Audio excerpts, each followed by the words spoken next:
Agora vamos falar um pouquinho sobre a bronquiolite. Para quem trabalha com pediatria, já com certeza já atendeu um caso de bronquiolite, né? É uma infecção viral, na imensa maioria das vezes causada pelo vírus sincicial respiratório, e é muito comum em crianças até 2 anos, tá? A partir de 2 anos a incidência começa a diminuir um pouquinho. E a bronquiolite nada mais do que o próprio nome está dizendo, né? Bronquiolite, uma inflamação dos brônquios. Isso acarreta no quê? O que a gente encontra na radiografia quando a gente tem um brônquio inflamado, tá? Então a gente encontra áreas de aprisionamento aéreo, áreas de atelectasia e áreas de espessamento peribrônquico. Por quê, né? Então, a inflamação dos bronquíolos. Então, isso a gente consegue ver com espessamento peribrônquico, né? Isso acho que é natural a gente pensar isso. Então, a gente tem o brônquio, se ele está inflamado, a gente tem um edema da parede dele, então a gente vê um espessamento peribrônquico. Beleza. Agora, o porquê do aprisionamento e o porquê da atelectasia. Lá nos bronquíolos terminais, imagina aqui, pequenininho. Então, se a parede deles ficar edemaciada, a gente vai acabar fechando essa luz, certo? Na hora que fecha essa luz, a gente pode ter os dois extremos. A via aérea que está depois desse bronquíolo que está fechado, ela pode atelectasiar, ou seja, o ar saiu e não consegue entrar de novo por conta desse edema, e o oposto também é verdade. O ar entrou e não consegue sair. Aí cria áreas de aprisionamento aéreo, tá bom? Aí a fisiopatologia das áreas de aprisionamento aéreo e de atelectasia nos casos de edema peribrônquico, tá? De bronquiolite. Então, isso é o que a gente vai procurar. Não é fácil ver isso na radiografia, dá para ver em alguns casos, a gente vai aprender aqui, tá bom? E é muito importante, né? Eu deixei frisado aqui 2 pontos, tá? Apesar da bronquiolite ser uma infecção ali do pulmão, mas ela não é do próprio parênquima, né? Então ela é da via aérea, do bronquíolo. Então a gente não vai encontrar um padrão de pneumonia, tá bom? E a outra questão é que muitas vezes a gente não vai conseguir pedir para o lactente insuflar bem o tórax, né? Pedir para ele respirar fundo e segurar, o que é essencial para a gente conseguir ver áreas de aprisionamento aéreo e áreas de atelectasia, tá bom? Principalmente que siga ordens, a gente fazer uma incidência em inspiração e outra em expiração vai deixar mais evidente ainda para a gente essas áreas de atelectasia e áreas de aprisionamento aéreo, tá bom? Mas isso é muito difícil no paciente lactente, concorda?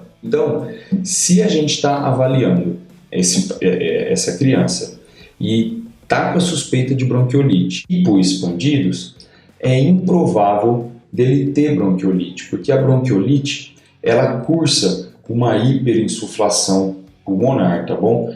O padrão radiológico que é mais evidente na bronquiolite é essa hiperinsuflação, é as áreas de aprisionamento aéreo, tá bom? Então é comum a gente encontrar. Então, se a gente encontrar um pulmão hiperinsuflado num paciente abaixo de 2 anos, com queixa, né, com clínica respiratória, é muito provável que seja bronquiolite, tá bom? Então vamos dar uma olhadinha aqui. Essa radiografia aqui, a gente foi muito feliz, assim, ela tem esses feixes, repara como dos 2 lados a gente consegue ver uns feixes radiopacos, né, mais branquinhos, que saem do hilo, tá? Assim como aqui na base do hemitórax esquerdo, a gente vê faixas de atelectasia, né? A gente já passou pela aula de aumento de atenuação, a gente sabe identificar uma atelectasia, né? São essas áreas de opacidades mais achatadas. Isso daqui são imagens que sugerem muito para a gente a atelectasia, tá bom? E se a gente olhar com bastante cuidado, a gente também vê áreas de espessamento peribrônquico. Eu sei que é difícil ver, eu vou dar um zoom aqui para vocês entenderem o que eu estou falando. Então, vamos imaginar o tecido que está ali em volta desses brônquios. Então, se a gente estiver olhando um brônquio que está vindo para a gente, A gente vai ver uma bolinha da parede espessada e o lúmen dele, né, que é cheio de ar, radiolucente, mais pretinho. Se a gente estiver vendo ele de comprido, a gente vai ver aquele sinal clássico, né, que é o sinal do trilho de trem, tá? Nada mais é do que a gente vê essa parede espessada no eixo longitudinal dela. Então, aqui, se vocês repararem, a gente consegue ver, ó, uma bolinha aqui, uma bolinha aqui do lado. Não é comum ser tão evidente essas paredes bronquiolares, tá bom? Não é comum a gente ver. Se vocês olharem com mais atenção aqui, ó, a gente vê duas paredinhas aqui, ó, mais espessadas, mais brancas. Estão vendo aqui? Aqui pegou um brônquio no maior eixo dele.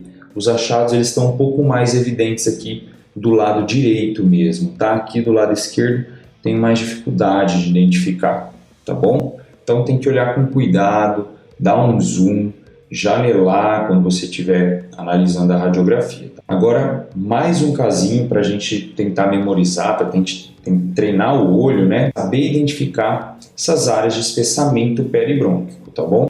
Então, reparem que dos dois lados, né? A gente vê aqui, ó, bolinhas pretinhas, né? Radiolucentes no centro, com o edema da parede, tá? Então, fica mais evidente essas paredes. Aqui, do lado direito também. Aqui, perilar direita. Aqui mais no terço inferior. A gente consegue ver todas essas áreas, tá bom? Vou dar um zoom aqui para ficar um pouquinho mais fácil de ver. Olha, reparem como a gente consegue ver a parede do brônquio espessada, tá vendo? Dos dois lados. Aqui também, ó. Olha aqui. Aqui a gente consegue ver o trilho do trem, tá vendo? Os dois lados e o centro radiolucente, o centro mais pretinho.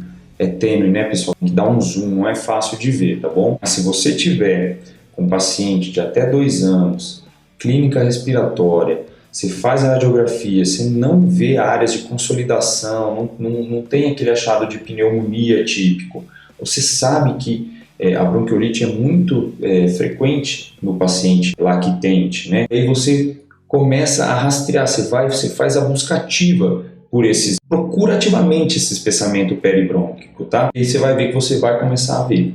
Você vai ficar muito feliz, inclusive. Então agora, pessoal, a gente vai falar um pouquinho da pneumonia bacteriana. Eu falei, mas Vitor, por que você vai falar da pneumonia bacteriana como se no paciente pediátrico isso fosse diferente do adulto? Tem um padrão radiológico que é muito mais típico do paciente pediátrico do que do adulto. Não que no adulto não possa acontecer, mas é muito mais comum no paciente pediátrico, que é a pneumonia redonda, tá? Também chamada de pseudotumor.